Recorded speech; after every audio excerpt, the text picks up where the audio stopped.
Hello, and welcome to the Other Minds podcast. I'm Joseph Bohigian. You're listening to Becoming Air by Annea Lockwood and Nate Wooley. Other Minds, founded in 1993 in San Francisco by Charles Amirkhanian and Jim Newman, is devoted to championing the most original voices in new and experimental music. On Season 3 of the podcast, we're talking with a range of composers, performers, and authors across the field of new music, including the featured composers from the 28th Other Minds Festival, which will take place September 25th to 28th, 2024 at the Brava Theater in San Francisco. Today, I'm joined by composer Annea Lockwood. Lockwood's compositions range from sound art and environmental sound installations to concert music. Water has been a recurring focus of her work, and her 3 installation sound maps of rivers, the Hudson River, the Danube, and the Housatonic River, have been widely presented. She is a recipient of the SEAMUS Lifetime Achievement Award 2020 and was inducted into the American Academy of Arts and Letters in 2022. She'll be joining us at this year's Other Minds Festival for performances of Becoming Air, co-composed with Nate Wooley, and Into the Vanishing Point, co-composed with Yarnwire. Welcome to the podcast, Annea. Thank you very much. Thank you. You've emphasized to me before that both of these pieces, which will be performed at Other Minds, are co-composed. Could you talk about the process of composing with other people and how that might differ from composing alone? Oh, it's very different, and I absolutely love it. And I'm doing more and more of it. I've been working closely with performers who've commissioned pieces for a long time. I always do like to do that, as many of us do. But gradually, it became enticing to think about actually composing from scratch with them collaboratively. And I did that first really a long time ago with Tom Buckner in a piece called Duende, which we actually performed at Other Minds. I don't have the date, but I remember it vividly. And then would collaborate with performers, but not to the extent of co-composing until I picked up or intensified it as a practice, actually, which is what it is now for me. When Nate Wooley, composer, trumpet virtuoso, fantastic musician, invited me to make a piece for him for trumpet solo for a project he was doing with Issue Project Room, commissioning a number of composers to create pieces for solo trumpet with a view to sort of expanding the repertoire. And because I'd really never thought of writing for solo trumpet, never occurred to me, I thought, well, this is great. This is a totally new direction. This is a challenge. Let's do it. And I hadn't met Nate. I think we hadn't met, actually. I knew who he was, but we hadn't sort of had a meeting in person. So our first meeting was when I went to his place to talk about this idea, and we hit it off immediately. We both discovered at that meeting that we love it when a sound is initiated and then the performer lets go of control, so to speak, as far as possible, to see where the sound goes, what happens to it, what it leads to, what are the possibilities it produces. And I used to do that with glass, and Nate loves to do it, not just with his own instrument, but working with other musicians too. So that was a great starting point. And we took it from there and together composed Becoming Air. A tam got involved. I love tams. They do show up in a lot of my pieces. I don't know why. I don't have one in my house. I should have. But it occurred to me that I'd like to balance the registral world of the trumpet with lower frequencies, a lower frequency world, and a tam seemed just the thing. And so the piece gets Nate striking the tam several times during a piece and picking up one of the particular prominent frequencies from its resonance, which of course varies from strike to strike, and using that frequency or that pitch to initiate the next series of gestures, sounds, events which unfold. The piece is really focused on initiating energy. It's really a process of initiating a sonic energy, and then, as far as possible, just following what it seems to suggest. And that's a little vague, I know, but you recognize it when you hear it as a process. You know that's what you're hearing. And of course, we move into feedback because I love feedback.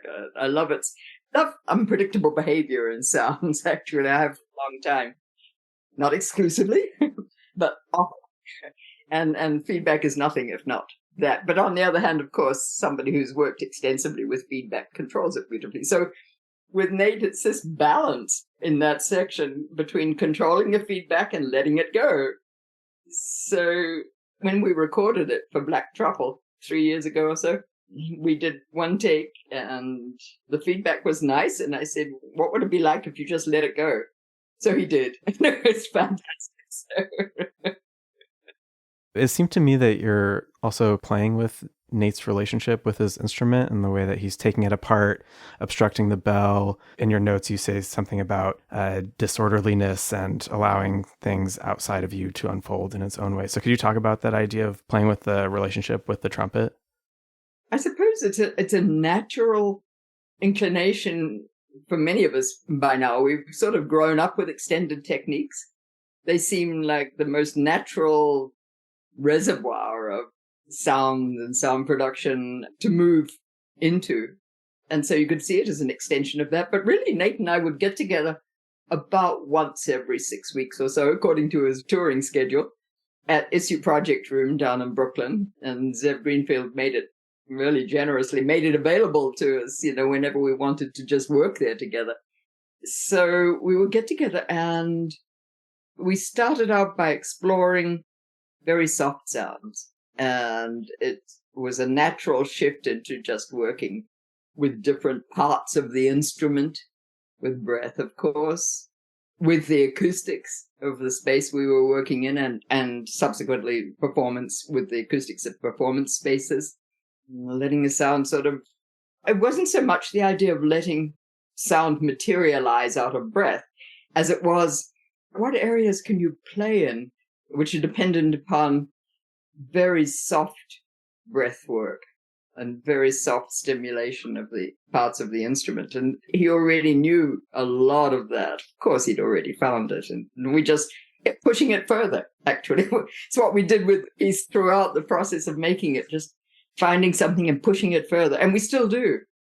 From performance to performance, we consider it a piece it's not done and sealed by any means. I mean, from performance to performance, some new sound, some new idea will come up, and we push it further. So we consider it a piece that's continuing to be composed. Let's listen to an excerpt of Becoming Air by Annea Lockwood and Nate Wooley, released by Black Truffle.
Speaking of pushing it further, you mentioned to me before we got started that you're working on a new collaboration with Nate. Could you tell us about that? Oh, that is pushing it further. Yes. He grew up in Oregon, in Western Oregon, near the mouth of the Columbia River, and knew the river well, knew the part of it down below Bonneville Dam well, and loved it. And he was describing the ferocity of the wave action down at the mouth. It's notoriously dangerous in terms of navigation and so on.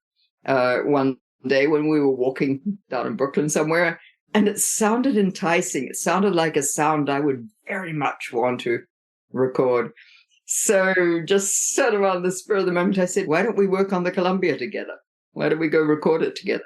And rashly, he said, yes, let's do that.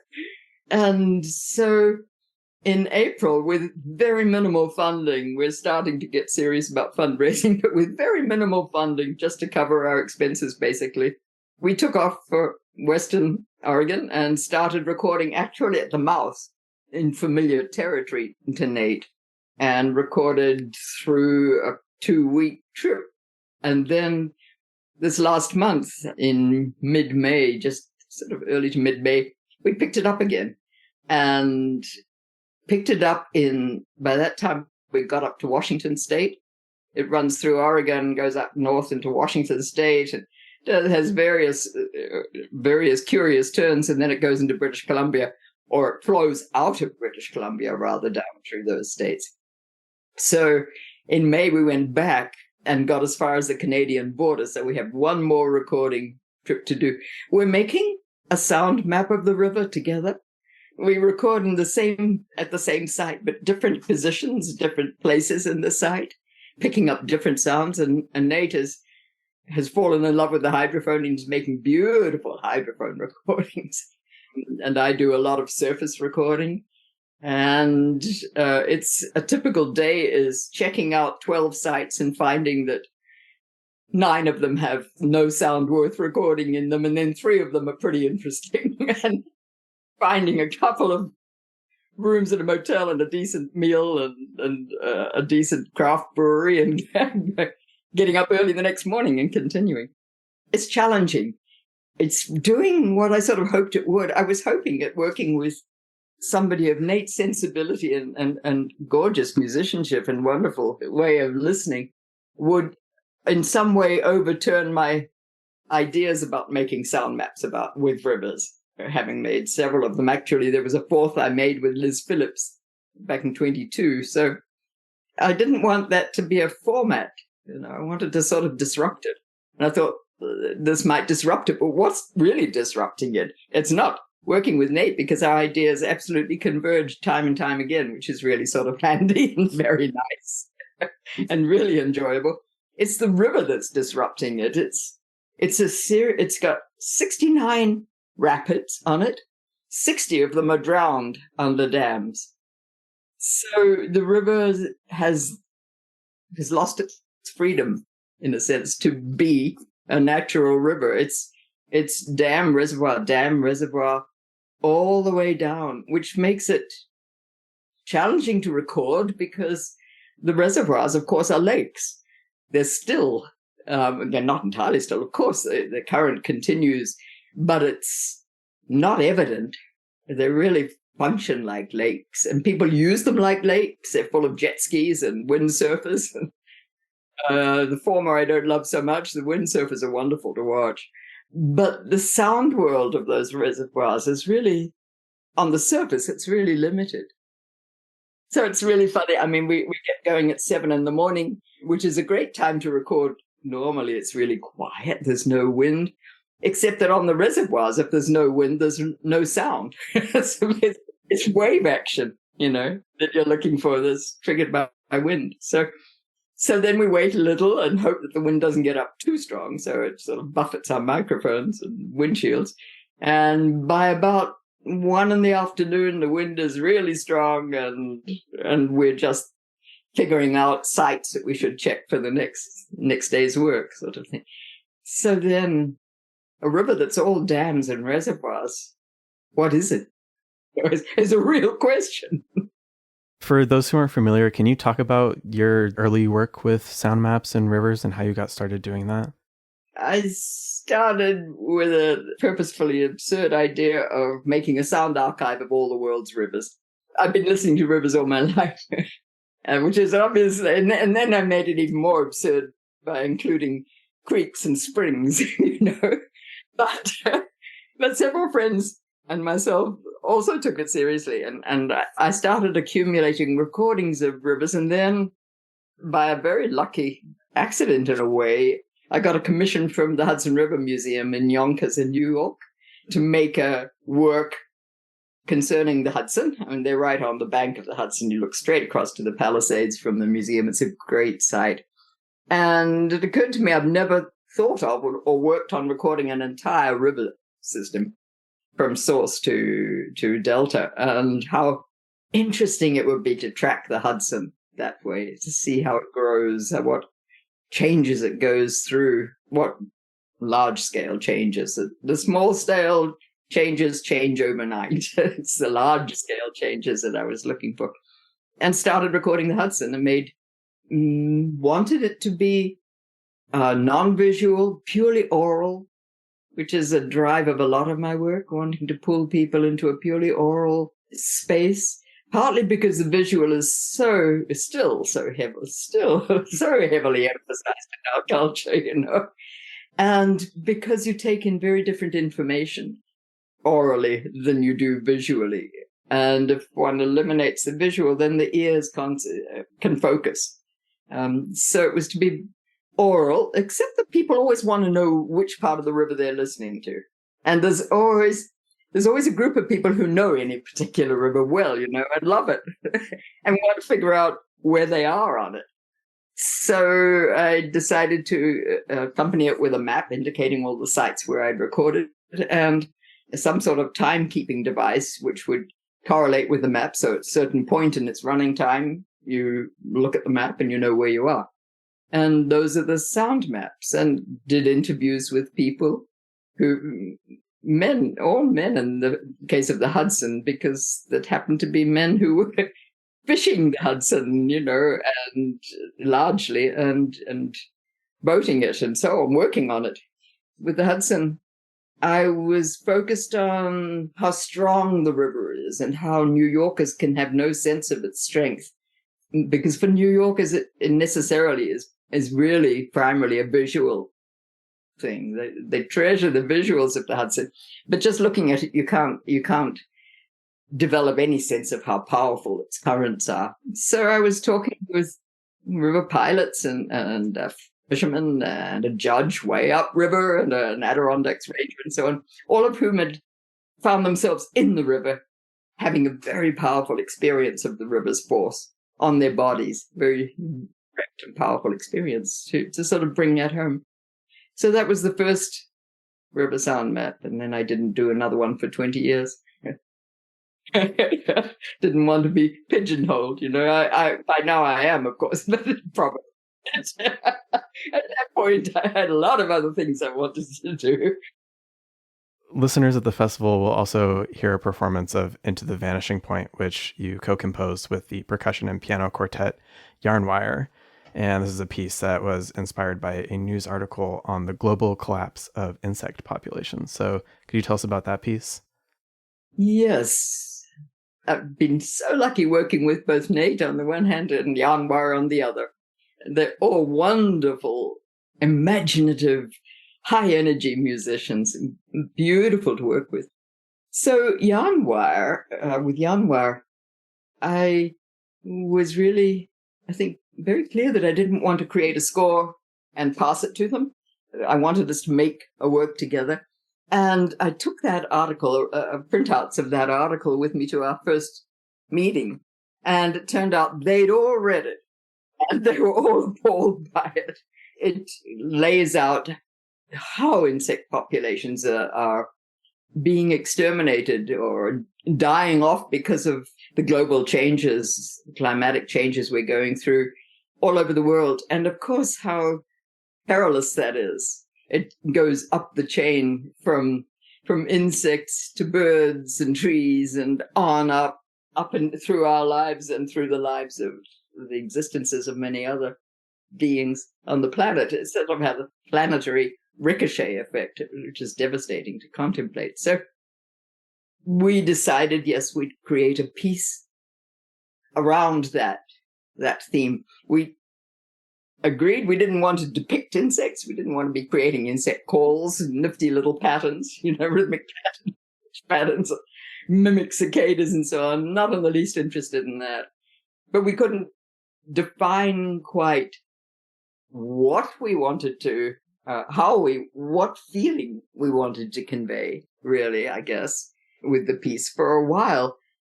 And I took them a rough structural sketch just as a way of kicking off a starting point. We pulled it apart, of course, which was the idea, and came up with a way of proceeding, and the piece gradually fell into place. We would meet and work on it. Fell into sections, really 4 sections, and we would meet and work on a section, realizing it, and the specifics they become so specific. It's not something that's easily describable. But what got to be fascinating was that we were about 3/4 of the way through this process before we could define for ourselves verbally what we were doing. And we realized, all of us, that it is an act of mourning those disappearances, mourning their implications. And the whole piece sort of fell into shape completely at that point when we finally recognized what we were instinctively doing. Talking about your process with yarn wire, Russell Greenberg, one of the percussionists of yarn wire, has written how this piece and this collaboration is based in trust in the process of exploration, in the singularity of our individual, then collective sounds, trust that these sounds were leading the way. So I'd be curious to hear you talk more about the process of creating this piece, and in particular, the idea of the sounds leading the way. When I started working with yarn wire, Ian Antonio was still a member. And Ian introduced a sound. At a certain point, he brought in a not unfamiliar sound, but its intensity was surprising. A roll en crotal is a very intense roll, and it was stunning and shifted the feeling of the piece when he introduced it, and it comes in really just once, significantly, and pulled everyone else's energy into that sort of fierce place with it. So there's one particular example of how it worked, and it comes in about 3/4 of the way through, and it has tremendous intensity. So that was Ian creating a trigger point, really, for the piece. Significant trigger point for the piece. There's one sound I totally love that Russell makes, which is still in the piece because I insist it's got to be in the piece. And besides, he loves making it. I think it's just moving 2 little flower pots, clay flower pots, one nestled in the other, very slowly and contrary motion. It's pretty unpredictable, which I also like, of course, which I also like about it. It's fantastically material. You're listening to clay as you hear the sound unfold, and he does it towards almost at the very end, quite softly, but it's just the right, has just the right tension. It unfolds in just the right fascinating way. Something I totally love. I mean, there are many sounds, all the sounds they're making, I love. They're fantastic musicians. It just, in their hands, the piece just flows, at least to my hearing, my experience of it. One more sound, like an instance, which remains in the piece, along with, even with the change of personnel. Ning, the original pianist, had a sound that she loved working with, which is just crinkled tinfoil, releasing, being crinkled and then being opened up very close to the mic, sort of almost wrapping around the mic. And when I first heard that, I thought, I'm from Aotearoa in New Zealand. I first thought, God, that's the Antarctic ice sheets melting, cracking, which is sort of a terror down, at least in my mind down there, given our geographical position. And that stuck with me. It comes at the very end. And it seems to suggest similar images to others too, certainly did to the group. So it also stays, and Julia does it absolutely beautifully. And yeah, powerful. And is this also a piece that's changing over time in a similar way to Becoming Air? Yes. It's as if both pieces sort of flex, is perhaps a nice word for it. Yeah. Yeah. I love that. I love making heaps of space for that to happen. Nate and I figure we're going to be working on Becoming Air for years, which is a very nice thing to think about. And it would be fantastic if that happened with the Anwar. But I love working with all 5 of them. Let's listen to an excerpt of Into the Vanishing Point by Annea Lockwood and Yarn Wire, released by Black Truffle.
I just like to say I'm really happy to be coming back to Other Minds. As I recall, Other Minds started up in Telluride with Composer to Composer way back, and I was up there twice in 1989, being one of my visits up there, and met the most amazing people up there, of course. And it was engendered by Charles Amakanian, who's a dear and old friend, and John Lifton likewise. And I'm super happy to be coming back to San Francisco to be in other minds again. It's a privilege, and I'm very happy about it and grateful, and it'll be lovely to see Charles and everybody else again. Well, we're very excited to be welcoming you back and to share these new works with our audience.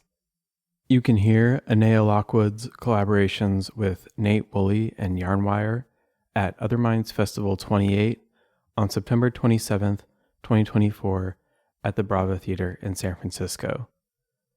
She will join us again the following night on September 28th for a performance of her piece RCSC by pianist Sarah Cahill. Thank you, Annea, for talking with me today, and thanks everyone for listening. Great pleasure, Joseph. Thank you. This has been an episode of the Other Minds podcast, brought to you by Other Minds. Our 28th festival is September 25th to 28th, 2024 at the Brava Theater in San Francisco.